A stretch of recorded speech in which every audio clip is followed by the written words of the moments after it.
Hello, everyone. This is Siddharth Ambar from Chicago Arthritis and Regenerative Medicine.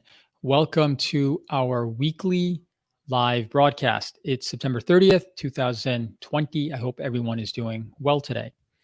So, I've been talking more and more about connection between metabolic syndrome and osteoarthritis and joint pain as well. And so a recent article came out that I think is relevant to this and interesting.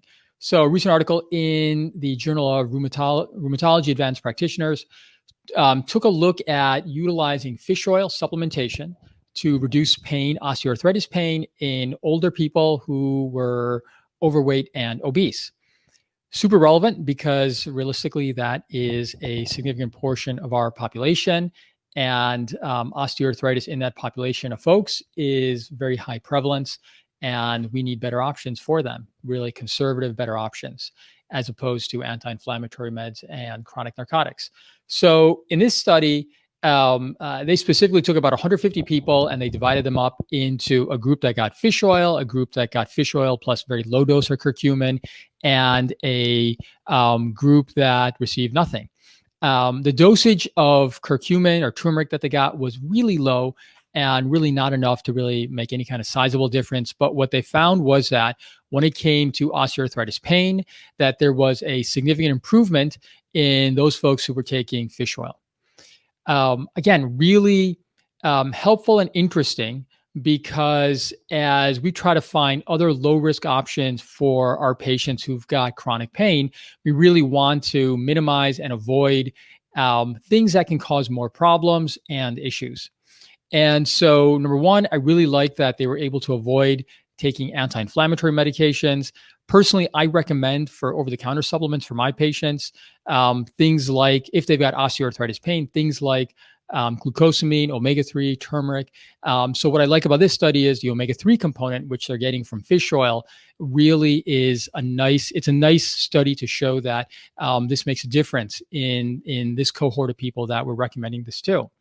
Number two is the importance of emphasizing how inflammation plays a role in the musculoskeletal system and pain, even in osteoarthritis, wear and tear arthritis. And we know that omega-3 works as an anti-inflammatory. And so the ability to work not only at a joint level, but possibly also at a systemic level in wear and tear arthritis patients, very helpful to know as well.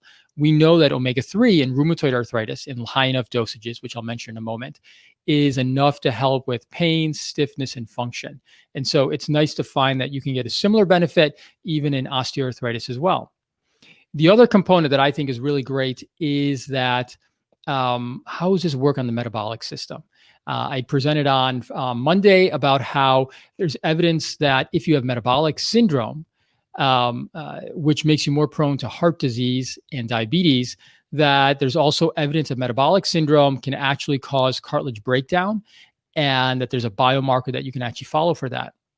We know that omega-3, because it has that anti-inflammatory component, it's appropriate for metabolic syndrome as well, that here's another way that we can look at metabolic syndrome and actually treat that, again, in a conservative way to help preserve and protect the joints as well.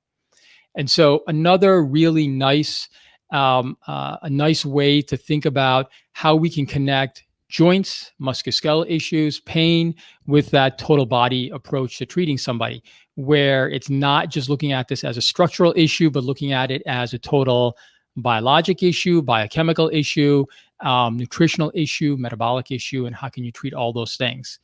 Great, because if you want to help somebody with pain, let's make sure we're not only thinking about, hey, you've got a fixed problem here, meaning you've got bone-on-bone arthritis. Let's think about all the variables and factors that we can actually make a difference in. I think taking that kind of positive approach makes a big difference for people as well. The last point of this was that fish oil, or omega-3 rather, you get omega-3, you can get it in a couple different things, but the two main ones that you can find it in over the counter are in fish oil supplements as well as flaxseed oil. The reality is that the majority of studies that look at the effectiveness of omega-3 when it comes to joint health are actually done utilizing fish oil. So if you're being really strict by the rules, you'd want to be using fish oil supplements. The other aspect to that is if you are someone who has nutritional avoidance or you want to avoid fish, then flaxseed oil can give you a high dose of omega-3. But again, we don't actually know if flaxseed oil can give the same kind of results in terms of clinical response and pain relief. The last thing to note is in this study, they utilized a total dosage of omega-3 of 2,400 milligrams. In rheumatoid arthritis studies, they utilize up to 3,000 milligrams or higher.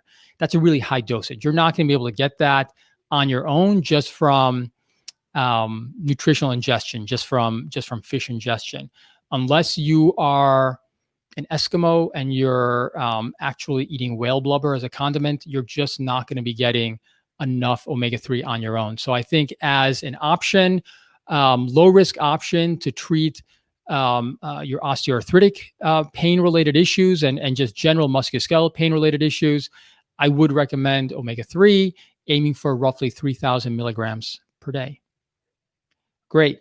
Well, thank you for your time. This one is relatively brief today, and I hope that was helpful. Send me your questions or thoughts if you have any. As a reminder, we do this on Mondays and Wednesdays, live broadcast discussing issues that are relevant to what we do here at Chicago Arthritis and Regenerative Medicine, where we focus on non-surgical management and treatment of arthritis, tendonitis, injuries, and back pain. And until next time, I hope everyone does well, has a good day, and live well. Bye-bye.